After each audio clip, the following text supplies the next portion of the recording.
another episode of Training and Coaching to Get a Job. In this video, I want to take you through how do you find something to do after you complete your grade course or when you are on that gap year.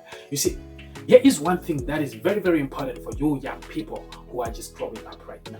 You got to understand that things are becoming a little bit hard and your parents need help. You see, you know the situation that is happening in your family. You know that you got to go to university, you got to do your tertiary and all of that. But there's certain things that you need. You need a phone, you need a laptop, you need all of that. And your parents want you to chip in and start doing something so that you can get some of the things that you need for yourself. But how do you get a job, which is the story that I want to share with you right now. How do you get a job? How do you know that this is the industry that I want to do something in? You know, you don't have to find maybe something that you love. People say, okay, find something you love doing, find something you love doing. No, you have to love to do something in order for you to get something. That's the correct way of thinking.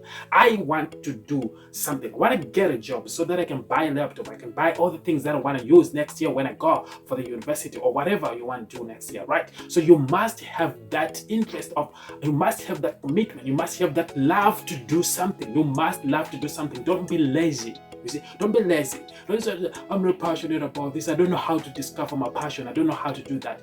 But do you want to do something in order for you to get paid and buy the things that you want? Do you want to do that? That is the question you need to ask yourself. Don't be lazy, right? So how do you find something to do?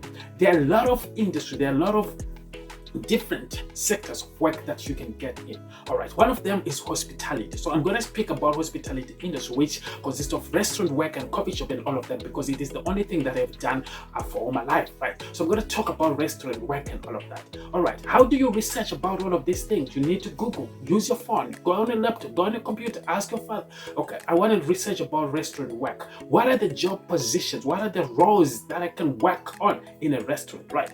There are a lot of those. Right, so what do you do in a restaurant? What are the positions that you could get in a restaurant? Number one, you get waiters. Okay, waiters and waitresses, which is something that a lot of people are doing, and you know that, right? Because one of your brothers have been a waiter, or your sister is a waitress, or something like that, right? So there's waiters, but that's not the only position that you can get in a restaurant. You get people that are working in the kitchen. So you have the kitchen, you have the front of house, okay, and you have the housekeeper, which consists of cleaning and all of that. So those are the sections or the areas that you could work in a restaurant. Okay, so you have waiters and waitresses. You have the housekeepers. Oh, they call them the runners. Let's call them runners. Runners, people that are doing cleaning and all of that. And then you have the kitchen. In the kitchen, you have different sections right in there. You have people that are making sandwiches. You have the chef. You have people that are cleaning dishes and all of that. All that goes in the kitchen work. So these are the positions that you can get in a restaurant, right? And you have baristas, the barman, and all of that. So once you know that this is what is happening, you have to know what kind of a personality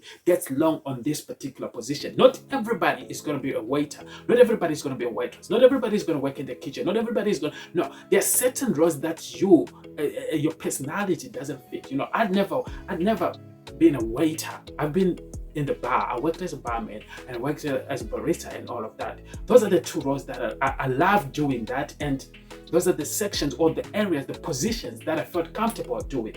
I've never been a waiter, but there's some people who have done that because of their personality. So now you need to know what is the personality that gets along with this particular role or position. All right, so the moment you know that, and then you need to find culture, different cultures in the industry. Where do you see yourself fitting? What do you see yourself doing? What kind of personality? So you need to do a personality test. So I'm going to take you through personality test. So there are 4 things that you need to look at. Number 1 is, are you a planning or emotional person? Are you a social person, which means outgoing person? You like talking to people. Are you somebody who love maybe planning, writing things and all of that? Do you love doing that? Are you an active person? So there are 4 things that we're mentioning right now. Planning, which means detail-oriented person. And then we have emotional person. You are emotionally driven. You have to feel something in order for you to do something, right? Are you social, outgoing, love talking to people? Or active? Are you an active person? So you need to know what kind of personality do you have? You see, so me, because I'm kind of the emotional and planning person, so I love working on the counter, meet people, come, and then I serve them, because I'm more like that kind of a person, right? But there are some people who work as waiters and waiters because they're social. They love talking to people, going to the table and doing all of that. So that is the research. Those are the things that you need to know, right? So once you know that, now you need to have a rational understanding of what is happening in the industry. So where do I need to fit? Where do I see myself fitting, right? So is it this area or that area? Do I love working in the kitchen? Okay, I love cooking and all of that. Then you get and approach the hiring manager saying something that is relevant to that particular industry. So that's how you find work. So I want you to do a research about what position do you want to get into.